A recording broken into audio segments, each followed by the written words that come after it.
इफिसियों उसका 3 अध्याय और उसका 2 पद। इफिसियों की पत्री 3 अध्याय और उसका 2 पद मैं विश्वास करता हूं आज मुझसे और आपसे बातचीत करेगा। इफिसियों की किताब जो है वो इफिसुस शहर था, वहां की कलीसिया को पौलुस चिट्ठी के रूप में लिखते हैं। Paul has written many letters to different churches and the church of Ephesians is being blessed by this letter. Ephesus वो शहर था जहां पर बहुत मूर्ति पूजा, जहां पर बहुत विरोध, जहां पर बहुत अंधकार का कार्य था और परमेश्वर का आत्मा पौलुस को लेकर जाता है इफिसियों की कलीसिया की स्थापना करे। कलीसिया का स्थापन वहां पर सरल नहीं था, चुनौतियों के साथ, बहुत विरोध के साथ कलीसिया स्थापित होती है। और जब कलीसिया एक बार स्थापित हो जाती है तो फिर परमेश्वर के बड़े फजल में कलीसिया विस्फोटक रूप से बढ़ने लगती है। And the church started growing in Ephesus. अब क्या हुआ, जब चर्च बहुत तरक्की करने लगा, उन्नति करने लगा, तो इफिसुस के शहर में एक बहुत भव्य मंदिर था एक देवी का, जिसका नाम था अर्तेमिस। और ये बहुत मशहूर देवी थी। आलम यह था कि हर घर में इफिसुस के अर्तेमिस का एक मंदिर या एक छोटा सा मंदिर और वहां पर उसकी चांदी की मूर्ति रखा करती थी। और ज्यादातर जो लोग थे इफिसियों के या उसके आसपास के नगरों के, इस देवी के सामने जाके चढ़ावा चढ़ाते, इसकी प्रार्थना करते। और बहुत सी औरतें भी इसके मंदिर में काम किया करती और ये गॉडेस ऑफ रिप्रोडक्शन थी। ये औलाद या संतान की प्राप्ति के लिए इसकी पूजा की जाती थी। और इसके मंदिरों में बहुत सी ऐसी स्त्रियां जिनका कहीं आदर मान नहीं था और वैश्याएं थी, वो भी पूजा करने आया करती थी और वो मंदिर की देख रेख किया करती थी। और इस देवी का बहुत नाम था। पर जब पौलुस यहां प्रचार करने लगे, सेवकाई करने लगे और खिदमत करने लगे, तो बहुत से लोग प्रभु यीशु मसीह के अनुयायी बनने लगे। और अरमतियस की देवी या अर्तेमिस जो थी, उसके अनुयायियों में गिनती कम होने लगी। अब क्योंकि ये सुनार वगैरह जो उसका मंदिर बनाया करते थे, ये चांदी का काम किया करते थे। अगर बहुत बड़ा घर है, अमीर घर है, तो हो सकता है इतना बड़ा मंदिर बना हो और उसमें एक 5 फुट की 4 फुट की देवी की मूर्ति रखी हो और पूरा परिवार आराधना करता है। अगर गरीब है तो छोटा सा मंदिर बना हुआ है और वहां पर एक 4 इंच की 6 इंच की मूर्ति रखी और वहां आराधना। और ये निर्भर करता था इंसान कितने कैसे किस हिसाब का है, कितना धनी है, कितना संपन्न है, उस हिसाब से हुआ करता था। अब क्योंकि प्रभु यीशु मसीह का प्रचार हो रहा है तो लोगों ने उन मूर्तियों को बनवाना बंद कर दिया। सुनारों ने आपस में बातचीत करी, कहने लगे हमारा तो बिजनेस बंद हो रहा है, हमारा तो काम हल्का पड़ रहा है। ये सब लोग चर्च जा रहे हैं, वहां पर ना कोई मूर्ति है, ना कोई मंदिर है, ना कोई सोने का काम है, ना कोई चांदी का काम है। वो एक अदृश्य सनातन ईश्वर की आराधना कर रहे हैं, सर्वव्यापी ईश्वर की आराधना कर रहे हैं। तो इन्होंने कोशिश करी कि चर्च के खिलाफ, पौलुस के खिलाफ एक षड्यंत्र रचे और कहें कि हमारा मंदिर खतरे में है, हमारी देवी खतरे में, अब तो पूरे एशिया में कोई अरमतिस को पूछेगा नहीं। और उन्होंने किसी तरह से प्रयास किया कि किसी तरह से पौलुस को जान से मार दें। बड़ा विरोध, 4, 5, 6 दिन आफत हो गई और फिर आखिर में पौलुस को जान बचाकर उस शहर से भागना पड़ा। लेकिन प्रभु का बहुत धन्यवाद कि पौलुस को जान बचा के भागना पड़ा, पर चर्च वहीं रहा और धीमे धीमे चर्च बढ़ता गया। अब संभव नहीं था कि पौलुस वापस इफिसियों में जा पाता, तो वो चिट्ठी लिखता है और चिट्ठी लिख करके ये संदेश या ये प्रचार या ये सेवकाई इफिसुस के लोगों में कर रहा है। अब सुनिएगा इस बैकग्राउंड के साथ 3 अध्याय और उसका 2 पद। पौलुस इफिसियों की कलीसिया को चिट्ठी लिखकर ये बता रहे हैं और कह रहे हैं, यदि तुमने परमेश्वर के उस अनुग्रह के, इफिसियों के लोगों से कह रहे हैं, तुम पहले अंधकार में थे, तुमने बहुत सी कहानियां, तुमने बहुत से क्रियाकलाप, तुमने बहुत सी ऐसी चीजें करी जिनमें तुम अपने आप को दुख देते थे, कष्ट देते थे। पर प्रभु का धन्यवाद कि तुमने परमेश्वर के उस अनुग्रह के प्रबंध का सुसमाचार सुना है।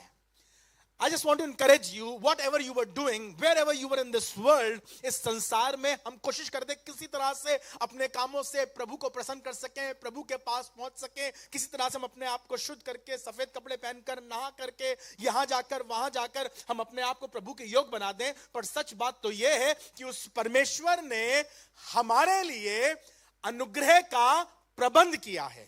क्या किया है? अनुग्रह का प्रबंध। ये सब समझते हैं प्रबंध, इंतजाम, dispensation, administration of the grace of God. वो जब हमारे घर में कभी कोई आ रहा होता है ना, हमारे घर में आज शाम को 6 लोग खाने पर आ रहे हैं, अरे आने तो खाने पे आ जाएंगे, ठीक है खा लेंगे जो बना है। अगर आप ऐसा करके खाना खिलाते हैं तो लोगों को मजा नहीं आती। लेकिन जब आपके घर में 6 लोग आ रहे हैं तो आप सुबह से तैयारी करते हैं, अपना घर साफ करते हैं, वो कहाँ बैठेंगे वो जगह सेट करते हैं। उन्हें, हमें मालूम है उन्हें पनीर पसंद है, हम उनके लिए पनीर बनाएंगे। और साथ में उन्हें मसूर की दाल नहीं, उन्हें बहुत अच्छी लगती है जो काली मसूर की दाल होती है, वो वाली दाल बनाएंगे। क्या कहते हैं, दाल मखनी बनाएंगे और उसमें हम ऊपर से मक्खन डाल देंगे। क्योंकि एक बार वो कह रही थी आंटी कि उन्हें वो बहुत पसंद है। और ना वो तंदूरी रोटी नहीं खाती हैं, वो हाथ की रोटी खाते हैं अंकल, तो हम उनके लिए वो बनाएंगे। जब आप उस तरह से तैयारी करते हैं तो जो खाना खाने आता है, जो मेहमान होता है, उसको अच्छा लगता है। मालूम क्यों? क्योंकि आपने प्रबंध किया है, तैयारी करी है, इंतजाम किया है। मैं धन्यवाद करता हूं, पौलुस यहां कह रहा है कि तुम्हारे परमेश्वर ने तुम्हारे लिए अनुग्रह का प्रबंध किया है। अनुग्रह, ग्रेस, फजल, वो जो मैं कमा नहीं सकता हूं, something that I am not able to earn or achieve in my own strength, but when I was falling short, somebody provided that for me. मेरे थोड़े नंबर कम थे, उन्होंने फजल कर दिया और मुझे पास करा दिया। मेरा थोड़ा सा पैसा कम पड़ रहा था और मुझे जमीन खरीदनी थी। अब हमारे यहां 3 लाख रुपए कम कर रहे थे, उन्होंने कहा कि 3 लाख रुपए हम दे देंगे। ये मालूम क्या था? फजल। जो मैं नहीं कर पा रहा था, किसी ने मेरे लिए वो कर दिया। मैं धन्यवाद करता हूं। आज सुबह मैं आपसे बात करके ये बताना चाहता हूं, मेरे लिए मेरी गरीबी, मेरी बीमारी और मेरी कमजोरी में, और जो मैं अपनी सच्चाई या अपनी पवित्रता से नहीं कर पा रहा था, इस क्रूस ने मेरे लिए उस फजल का प्रबंध किया है। When I was falling short, the cross was the fulfillment of the grace of God in my life.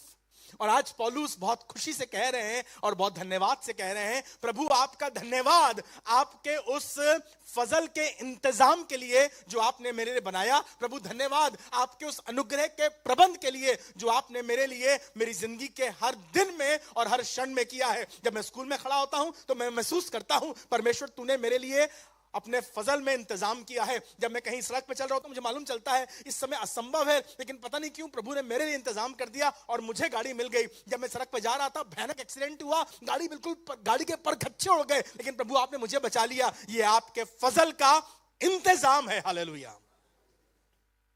जब सबकी नौकरियां छूट रही थी, उस समय प्रभु की दया से मुझे एक अच्छी और स्थिर नौकरी मिल गई। जब सब लोग मकान अपना गिरवी रख रहे थे, बेच रहे थे, प्रभु के फजल से उसी वक्त मैंने एक अच्छा मकान खरीद लिया। This is the grace of God. और बड़ी अच्छी तरह से इसे यूं लिखा हुआ है यूहन्ना उसके पहले अध्याय के 16वें पद में, gospel according to saint John chapter 1 और उसकी 16वीं आयत कहती है, यूहन्ना 1:16, सुनिएगा। क्योंकि उसकी परिपूर्णता, क्योंकि परमेश्वर की परिपूर्णता, out of the abundance of God. हम सबों के ना रिसोर्सेज लिमिटेड हैं। आपकी तनख्वाह शायद 40,000 रुपया है और आपकी जरूरतें पूरी हो जाती हैं, लेकिन लिमिटेड हैं। शायद आपके घर में 12,000 रुपए आते हैं, पति भी काम करता है और पत्नी भी काम करते हैं, सब कुछ मिलाकर किसी तरह से 12,000 रुपए कट कटा के हमारे हाथ में मिलते हैं, लिमिटेड है। या शायद आप धनवान हैं, आपके घर की आय 1.5 लाख रुपया है, लेकिन फिर भी लिमिटेड है।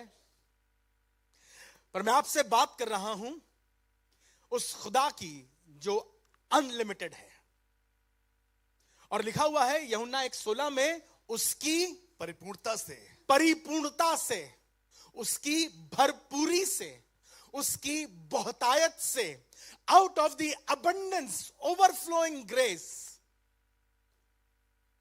जो लिखा है, यूहन्ना कह रहे हैं, और उसकी परिपूर्णता से हम सब ने प्राप्त किया। हम सब ने, आपने, और यीशु मसीह के आगमन की बात कर रहा था, यीशु मसीह के उद्धार की बात कर रहा था। यूहन्ना उन लोगों को लिख रहा था जिन्होंने प्रभु यीशु मसीह पर विश्वास किया और प्रभु यीशु मसीह के अनुयायी बनकर अब प्रभु यीशु मसीह के पीछे चल रहे हैं। और उनके लिए कह रहा है, श्रीमान आपने, सिस्टर आपने, चर्च आपने परमेश्वर की परिपूर्णता से हम सब ने प्राप्त किया है। अर्थात अनुग्रह पर अनुग्रह। क्या प्राप्त किया है? 15 लाख रुपया नहीं।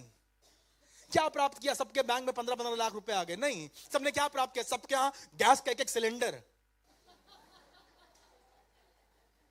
सबको इस बार 5-5 लीटर तेल मिलेगा, पेट्रोल और डीजल। भाई पेट्रोल खत्म हो जाएगा, गैस खत्म हो जाएगी, 15 लाख रुपए उड़ जाएंगे। पर मैं धन्यवाद करता हूं, प्रभु यीशु मसीह सिर्फ हमारे लिए शारीरिक और भौतिक चीजों का इंतजाम नहीं कर रहा है, पर उसके में लिखा हुआ है, हम सब ने प्राप्त किया परमेश्वर की परिपूर्णता के द्वारा अनुग्रह पर, grace upon, for every day in your life. जिंदगी के हर दिन के लिए। जब तुम कोई नई शुरुआत कर रहे हो, हम कैसे करेंगे, हमें तो डर लग रहा है, हमारी बिटिया की शादी कैसे हो पाएगी, हमारा मकान शुरू हो रहा है कैसे हो पाएगा। स्वर्ग का परमेश्वर उस दिन के लिए तुम पर अनुग्रह करेगा ताकि तुम उस पहले कदम को आगे बढ़ा सको। फिर जब तुम स्लैब तक पहुंचोगे ना, तो वो उसका इंतजाम करेगा ताकि तुम्हारी स्लैब पड़ सके। जब तुम कहीं खड़े होगे और तुम्हें खड़े होकर प्रचार करना होगा, वो स्वर्ग का परमेश्वर तुम्हारी सहायता करेगा, तुम्हारे मुंह में शब्द देगा और तुम्हारे हृदय में ईमान देगा कि तुम खड़े होकर बात कर सको और प्रचार कर सको, क्योंकि हमने प्राप्त किया है उसकी परिपूर्णता से अनुग्रह पर। मेरी दुआ यह है, तुम्हारे बिजनेस पर, तुम्हारे घर पर, तुम्हारे बच्चों पर, तुम्हारी सेवकाई पर, तुम्हारे परिवार पर, अनुग्रह पर अनुग्रह। अगर आप समझना मांगते हैं क्या मतलब अनुग्रह पर अनुग्रह, तो अगर कभी आपको मौका मिले ना समुंदर के सामने खड़े होने का, किसी बीच पर जाके खड़े होने का, कभी आप समुंदर के सामने खड़े हो, कभी गए समुंदर के सामने घूमने गए कहीं जहां समुंदर है, मुंबई में या गोवा में या उड़ीसा की तरफ जहां समुंदर है, तो आप समुंदर के सामने खड़े होंगे तो सामने सिर्फ पानी पानी पानी पानी, कुछ और दिखाई नहीं पड़ता है। जहां तक आपकी नजर जाएगी वहां तक सिर्फ पानी पानी, और फिर आखिर में दिखाई पड़ता है आसमान और पानी मिल गए। ये बात कर रहा हूं परिपूर्णता की, बहुतायत की, अनलिमिटेड। जब आप वहां खड़े होते हैं ना, तो फिर मालूम क्या होता है, किनारे पर आपको लगता है लहर आ रही है, वेव्स उठती हैं समुंदर में, और वो लहर आएगी आप तक, और फिर आप खड़े रहिए, और फिर कहते हैं दूसरी लहर तुम आना, तो फिर आधे घंटे बाद दूसरी लहर आती है। नहीं, उस बड़े समुंदर के ढेर सारे पानी से, परिपूर्णता से लहर पर लहर आती रहती है। आपने देखा बच्चे कैसे खड़े होते हैं वहां पानी के पास आते हैं, जैसी लहर आती पीछे भाग के चले गए, और फिर लहर चली गई, फिर थोड़ी देर बाद वापस आए तो फिर एक और लहर आ गई, फिर भाग के चले गए, फिर एक और लहर आई, और फिर आप सारी जिंदगी करते रहिए, ये खत्म नहीं होगा। क्यों बताइए क्यों? क्योंकि लहर पर लहर आती रहेगी। ये मेरा परमेश्वर है, उसके अनुग्रह की लहर, उसकी दया की लहर, उसके फजल की लहर हमारी जिंदगियों में आती रहेगी। हम कई बार उससे दूर भाग जाते हैं, चले जाते हैं, पर धन्यवाद करता हूं उसका प्रेम फिर भी हमारे लिए बना रहता है। Hallelujah. Every time I stand before the sea, I remember the grace upon grace, love upon love, forgiveness upon forgiveness. You can experience in your life. प्रभु हम तो कसूरवार थे, हम तो गलत थे, पर धन्यवाद करते प्रभु तेरे फजल पर, फजल ने, तेरी परिपूर्णता ने हमें तर कर दिया है।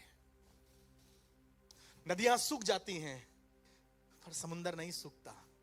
और कमाल की बात यह है, इतना असीमित, इतना विशाल समुद्र, पर उसकी लहरें हमें बार बार तर करती हैं। जब तुम खुदा के घर में आओ ना, तो अपने आप को सामने छोड़ दो और कहो, प्रभु हमारी अकल से, हमारी ताकत से, हमारे जुगाड़ से, हमारे रसूख से नहीं हो पा रहा है, पर हम तेरे अनुग्रह पर भरोसा कर रहे हैं। और उसने कहा, 2 कुरिन्थियों 12वां अध्याय, मेरा फजल तेरे लिए, irrespective of what you are going through. Paul had prayed not once, not twice, but 3 times. Saint Paul is praying. There was some problem, कुछ समस्या थी, कुछ तकलीफ थी, और कहने लगा मुझे लगता था एक कांटा चुभा है। कांटा मतलब एक अड़चन, कांटा मतलब एक बाधा, एक दर्द, एक दुख, और मैं उससे निकल नहीं पा रहा था। मैं उसमें बंधा हुआ था, हर दिन मुझे चुभता था, हर दिन मुझे दर्द होता था, हर दिन मुझे ये रुलाता था। और मैं खुदा के पास गया, मैंने अपने घुटने टेके, मैंने कहा प्रभु इस कांटे को मुझसे दूर कर दीजिए, प्रभु मैं बर्दाश्त नहीं कर पा रहा हूं, मेरे लिए कठिन है। स्वर्ग के परमेश्वर ने जवाब दिया और कहा, 2 कुरिन्थियों 12वां अध्याय और शायद 8वां पद है, और उसने कहा मेरा अनुग्रह तेरे लिए काफी है। मुझे नहीं मालूम तुम्हारे घर में वो कांटा क्या है। फाइनेंशियल कांटा चुभा हुआ है, हम निकल नहीं पा रहे हैं। कोई फिजिकल एलिमेंट है, हम क्या बताएं, बड़ी मुसीबत है। हम क्या बताएं, हमारे घर में रिश्ते, हम क्या बताएं, हमारी परिस्थितियां, हमारा मकान, हम क्या बताएं, हमारी नौकरी। जब कभी प्रार्थना करने आओ, कहो प्रभु मैं चाहता हूं तेरा फजल मुझ पर बना रहे, फजल पर फजल, grace upon grace. Lord I want to experience. पौलुस मरते दम तक जूझता रहा, लड़ता रहा, और हर दिन यह महसूस करता था कि वो खुदा कह रहा है मेरा फजल तेरे लिए काफी है। फिर कहने लगा मेरी निर्बलता में उसकी सामर्थ्य। प्रभु हम चाहते हैं हमारी निर्बलताओं में, हमारी कमजोरियों में, हमारी आर्थिक निर्बलताओं में, हमारी सामाजिक निर्बलताओं में, हमारे पारिवारिक निर्बलताओं में, हम चाहते हैं प्रभु तेरी सामर्थ्य प्रकट हो सके और तेरे फजल पर फजल। हम बार बार एक दिखाता हूं एक निर्बल परिवार को आपको। पहला राजा उसका 17वां अध्याय, 1 किंग्स चैप्टर 17 और उसकी 7वीं आयत। पहला राजा 17वां अध्याय और उसका 7वां पद। कुछ दिनों के बाद, आफ्टर फ्यू डेज, कुछ दिनों के बाद, उस देश में वर्षा ना होने के कारण, नाला सूख गया। कहानी आपको मालूम है, 3.5 साल इस देश में बारिश नहीं हुई है। अहाब और इजराइल के बुरे व्यवहार के कारण, परमेश्वर से दूर जाने के कारण, आसमान के खुदा ने आसमान को बंद कर दिया और पूरा देश परेशान है।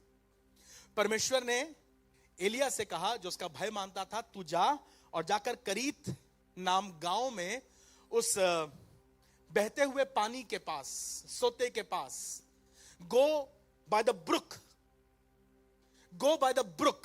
एक सोता बह रहा है, एक पानी का नाला बह रहा है, साफ पानी का वो पतनाला है, जैसे पहाड़ों पर पानी गिरता है, बिल्कुल वैसे ही वहां से पानी बह रहा है, और तू वहां जाकर के रहे, छुप जा, झोपड़ी बना ले, वहीं रहे।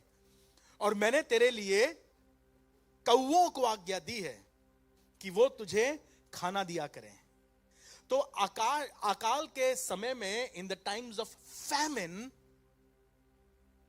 Elijah is by this brook, इस बहते हुए पानी के सोते के पास है, और कौवे उड़ते हुए आते हैं, इसके लिए रोटी लेकर आते हैं। इंतजाम किया है परमेश्वर ने। ये स्विगी और जोमेटो तो अभी शुरू हुआ है, कोविड में और कोविड के बाद। खुदा के सामने तो ये जोमेटो और स्विगी का काम कौवे किया करते थे, रेवेंस होम डिलीवरी। और अच्छा आता ना जोमेटो वालों को, जोमेटो वाले भैया ना बोलिए, वैसे कौवे मत बोलिए, बोलिए एलिया वाला कौवा, जो बड़ा लालची होता है। उसका काला रंग देख के लगता है ये बड़ा लालची है। है ना? तुम मत हो तो तुम भी काला पहनो बेटा। अरे कौवा तो बड़ा चालाक होता है भैया, ये बहुत चालाक है, इसकी आंखें देखो, उससे ही लगता है कितना चालाक है, ये बहुत लालची है, ये तो दूसरों की चीजें छीन लेता है। आज खुदा कह रहा है बेटा तू जा और तू जा करके दूसरों को खिला। ये इसके नेचर के अगेंस्ट है। मैं धन्यवाद करता हूं आसमान का खुदा जो नेचर के अगेंस्ट है वो कराने की सामर्थ्य रखता है। दुष्टों से तुम्हारे पैर दबवाएगा, जो गाली बकते हैं वो तुम्हें आशीर्वाद देंगे, जो धमकियां देते हैं वो तुम्हें दुआएं देंगे। You know why? Because god is able to work against, change the nature of the being. ये कौवे जो लालची हुआ करते थे, ये कौवे जो खुद चोर हुआ करते थे, ये कौवे जो खुद दूसरों का छीन लिया करते थे, आज कह रहे हैं अम्मा जाके देना है, क्या बताएं, जाके देना है, एलिया को छीनना नहीं मुझसे।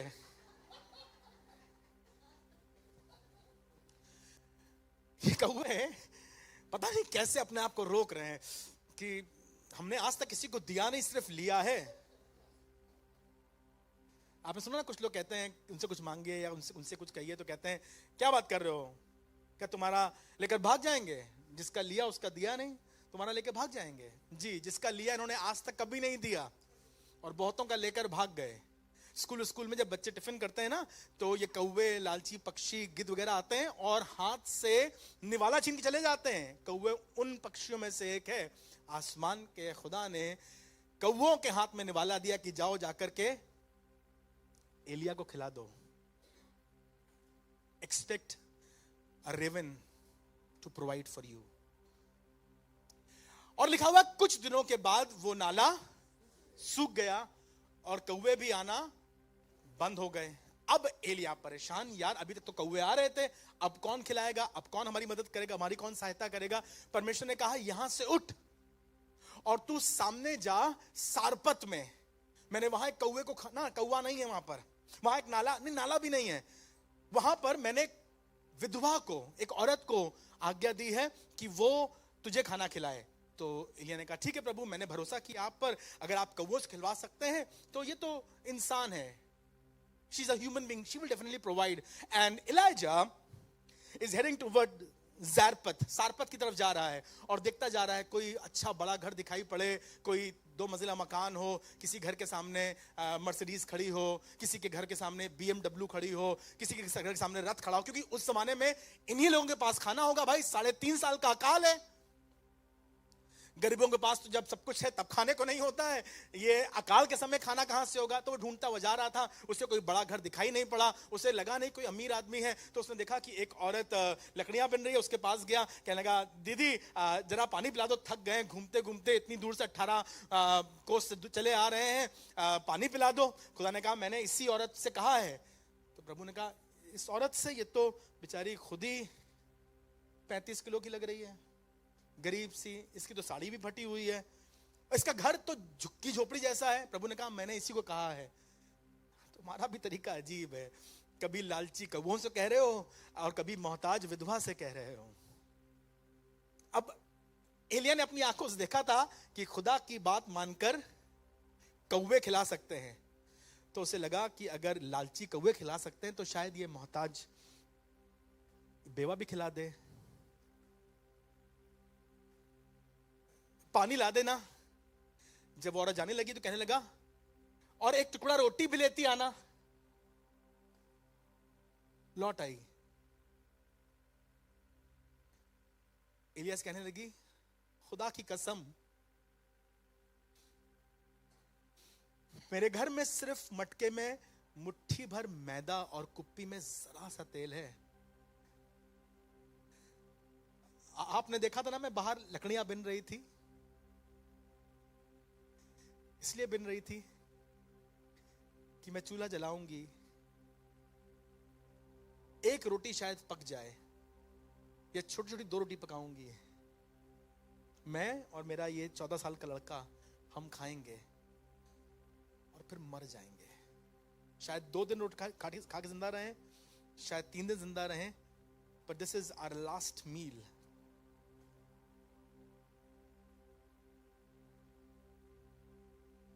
क्या लगा, जा अपनी बात के अनुसार कर, रोटी बना, पर पहले मेरे लिए लेती आना। तुम्हें बता तो रहे नहीं, हमारे घर में सब खत्म हो गया है। हमने दुआएं करी थी, 4 साल पहले मेरा पति भी मर गया, सब रिश्तेदारों ने छोड़ दिया था। जो कुछ हम कर सकते थे खेती किसानी करके यहां तक भी जिंदगी लेकर आए हैं। तुम समझ नहीं पा रहे हो, मेरे पास कुछ नहीं बचा है। जा अपनी बात के अनुसार कर, पर पहले मेरे लिए लेती आना। पता नहीं किस विश्वासनी औरत की एक कहानी है, जब सारे देश में अकाल है और इसका घर और कनस्तर खाली है, फिर भी जाती है, आंसुओं से, खून के आंसुओं से आटा गूंथती है, रोटी पकाती है। मैं खाती, मेरा बेटा खाता, हम शायद 3 दिन जिंदा रहते। नहीं, 3 दिन नहीं, 2 ही दिन जिंदा रहेंगे। लेकिन अब खुदा का खादिम एली आया, हम उसे दे देते हैं। शायद कांपते हैं हाथों से और भारी दिल से लेकर आए और कहने लगी, ऐ खुदा के जन, तू खा ले। एलिया ने भी, अजीब आदमी था, उस रोटी को ले लिया, निवाले को ले लिया, उस कटोरी को ले लिया और कहने लगा ठीक है। रोटी तोड़ी और बच्चा वहां बड़ा बैठा देख रहा है और कह रहा है अंकल सही में खा लेंगे, पूरा खा लेंगे। एलिया भी भूखा था, प्यासा भी था, थका भी था, उसने पूरी रोटी खा भी ली, पानी पिया, शायद पेट पर हाथ फेरा। औरत चुपचाप खड़ी है, रो रही है, ललचाई निगाहों से लड़का देख रहा था, तो वो भी किनारे बैठा हुआ है। फिर एलिया ने कहा, तूने क्योंकि खुदा की इज्जत करी है, जा अब तेरे मटके का आटा और कुप्पी का तेल कभी खत्म ना हो। और लिखा वो औरत, और फिर आगे लिखा उसका खानदान कहां से आ गया। अब लोगों को मालूम चल गया कि इनके यहां इस अकाल में भी मैदा है। और तेल भी है। इनके यहां पराठे, बल्कि लच्छे पराठे पक रहे हैं, तुम्हें खाने को मिलेंगे। जब सब तरफ सूखा और अकाल है ना, हमने उसकी परिपूर्णता से पाया है।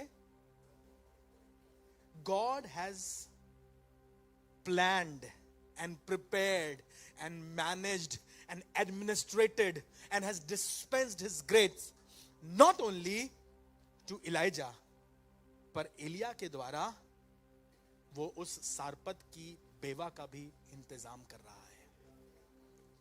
हमें कई बार लगता है परमेश्वर सिर्फ एलिया लोगों को खिलाता है। हाँ, एलिया को खिलाता है वो सारपत के लोगों के द्वारा, पर सारपत के लोगों को भी यूं ही छोड़ नहीं देता है।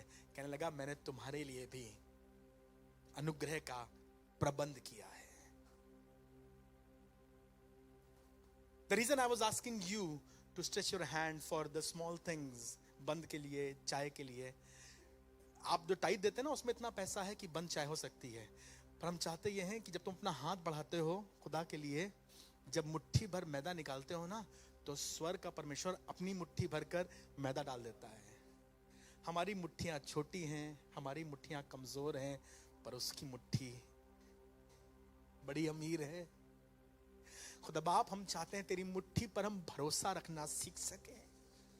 हमें सिखा खुदावन कि हमारी जिंदगियां इंसानों की मुट्ठियों पर नहीं, अमीरों की मुट्ठियों पर नहीं, पर तेरी मुट्ठी पर भरोसा रखकर बीत सके। क्योंकि तू देता है फजल पर, तू देता है फजल पर फजल। इब्रानियों 4 अध्याय और उसका 16वां पद बहुत अच्छा है, सुनिए, आपको अच्छा लगेगा।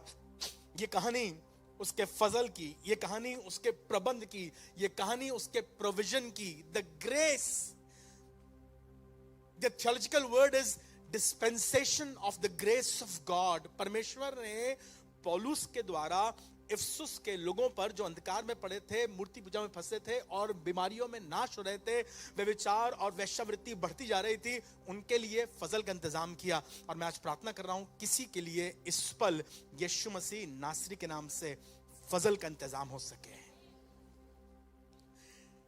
इब्रानियों 4 अध्याय और उसका 16वां पद कहता है, इसलिए आओ आओ हम अनुग्रह के सिंहासन के निकट हम फजल के तख्त के करीब, अनुग्रह के सिंहासन के निकट हियाव बांध कर चलें। कैसे चले? हियाव बांध कर चले। So let us come boldly to the throne of grace, अनुग्रह के सिंहासन के निकट हियाव बांध कर चले कि हम पर दया हो, कि हम पर दया हो। पौलुस अकेले जाने की बात नहीं कर रहा है। मैं जा रहा हूं अनुग्रह के सिंहासन के पास, और ये नहीं कह रहा तुम जाओ अनुग्रह के सिंहासन के पास। कहने लगा इसलिए आओ हम चले अनुग्रह के सिंहासन के पास। क्यों चले? कि हम पर अनुग्रह का सिंहासन, सुनिए ध्यान से, अनुग्रह का सिंहासन किससे कहते थे?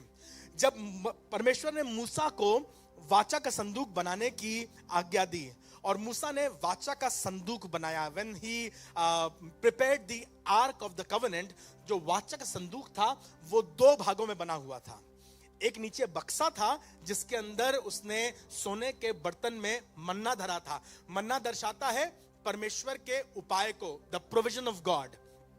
फिर उसमें रखी थी परमेश्वर के हाथों से लिखी 10 आज्ञाएं, जिसमें दो पटियाएं थी, या पत्थर की 2 पटियाएं जिसमें 10 आज्ञाएं लिखी थी। वो दर्शाता है डायरेक्शन ऑफ गॉड। और फिर उस बक्से के अंदर रखी थी हारून की छड़ी, जिसमें कोपल और जिसमें नई पत्तियां निकल आई थी। वो दर्शाता है selection of God, provision of God, selection of God and direction of God. और वो बक्सा जिससे बंद किया गया था, द लिड, जिसके ऊपर करूब फरिश्ते बने हुए थे, that was called the mercy seat. उसे कहते थे अनुग्रह का सिंहासन। हमारे पुराने लोग आज भी जब प्रार्थना करते हैं तो कहते हैं प्रभु हम तेरे अनुग्रह के सिंहासन के सामने आए हैं। ये बात उसके नहीं कर रहा जो स्वर्गों में सिंहासन है, ये बात कर रहा था उस सिंहासन की जो वाचा के संदूक के ऊपर ढकना था, जिसे ये कहा जाता था mercy seat. It was called the throne of god, it was also called the प्रायश्चित का ढकना, उसको कहते थे मर्सी सीट। और ये मान्यता थी कि उस वाचा के संदूक के ढक्कन के ऊपर जहां फरिश्तों के पंख आपस में जुड़ते थे, एक धुएं की लुकटी दिखाई पड़ती थी। और वो जगह वो कहते थे अति पवित्र है, क्योंकि प्रभु यहां पर उपस्थित रहता है। अगर महायाजक भी अंदर जाया करता था तो उससे पवित्र होकर बलिदान के द्वारा जाना पड़ता था। और जब वो जाता था तो उसकी कमर में रस्सी बांध देते थे। रस्सी क्यों बांध देते थे? कि अगर इसने कुछ अपवित्र काम किया हो या इसके मन में कुछ कटुता हो, कहीं ऐसा ना हो कि ये परमेश्वर की उपस्थिति में गिरकर मर जाए, तो कोई अंदर जा नहीं सकता उसे निकालने के लिए, तो उसे वहीं से रस्सी से खींच लेंगे। वाह, इतनी पवित्र जगह। इसीलिए वो कह रहे हैं इसलिए आओ हम परमेश्वर के अनुग्रह के सिंहासन के निकट कैसे जाएं? डर लगता था जाते हुए, पता नहीं क्या होगा, पता नहीं हम नाश हो जाएंगे, पता नहीं हम बचेंगे कि नहीं बचेंगे। परमेश्वर के समीप आते हुए डर लगता था। प्रभु के भवन में जाना, सावधानी से चलना। लोगों ने कहा इसका मतलब यह है तुम बहुत सतर्क रहना, कहीं प्रभु तुम्हें नाश ना कर दे, कहीं प्रभु तुम्हें दंडित ना कर दे, कहीं प्रभु तुम्हें अपमानित ना कर दे, कहीं प्रभु तुम्हें विनाश ना कर दे। People were scared coming to the presence of God. एक बार तो लोगों ने हद कर दी और मूसा से कहा तुम ही खुदा से बात कर लो, खुदा से कहो हमसे बातें ना करें, हमें डर लगता है।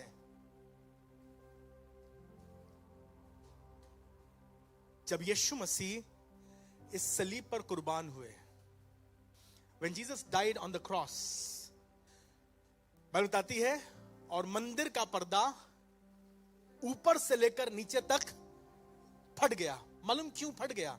उसका कारण यह था और उसका अर्थ यह था कि अब तुम्हें परमेश्वर के समीप आने में कोई रोक नहीं है।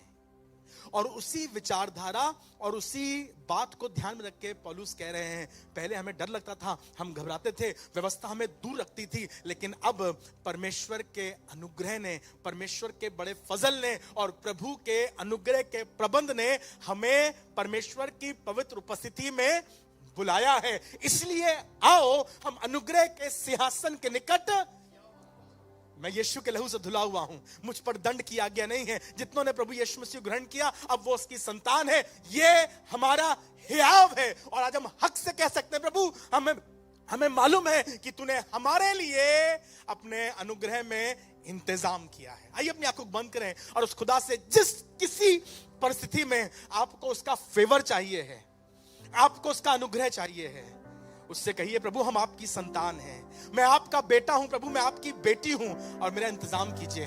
धन्यवाद प्रभु यीशु मसीह, मुझ पर अनुग्रह कीजिए, मुझ पर दया कीजिए प्रभु, हम तेरे सामने ठहरे हुए हैं। Have your grace upon me, Lord.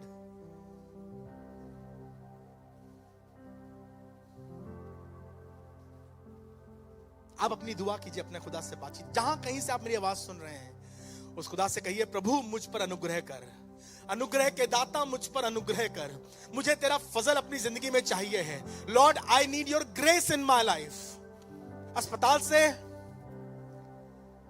हादसों के बीच में, मुकदमों के बीच में उलझे हुए हो, तुमसे कहना चाहता हूं, कहो प्रभु मैं चाहता हूं तेरा फजल मुझ पर हो, और तुम उसके फरिश्तों को अपने निकट खड़ा देखोगे, अपने पैसे में, अपने परिवार में, अपनी समस्याओं में, जहां तुम बझे हुए हो। प्रभु हम तेरे पास आए हैं और चाहते हैं तेरा फजल हम पर हो सके। लहर कर लहर, wave after wave, so shall be his grace upon grace, every day, every hour, every minute, every second, every moment you will experience the wave of his love and the wave of his grace. प्रभु आज हम तेरे सामने अपने हाथों को फैलाए हैं और कहते हैं प्रभु हम पर दया कीजिए। अपनी हर परिस्थिति, अपने हर हालात के लिए प्रभु हम तेरे सामने अपना सर झुका रहे हैं। कौवों को आज्ञा देने वाले, सारपत की बेवा का इंतजाम करने वाले और एलिया को तृप्त करने वाले खुदा, हम तेरे सामने अपने हाथों को फैलाए हैं, हम पर दया कर। और हम चाहते हैं प्रभु हम तेरे अनुग्रह को अपने बीच में, अपने घर में महसूस कर सकें। और हम इस बात को कहते हुए जाना मांगते हैं, तेरा अनुग्रह मेरे लिए काफी है।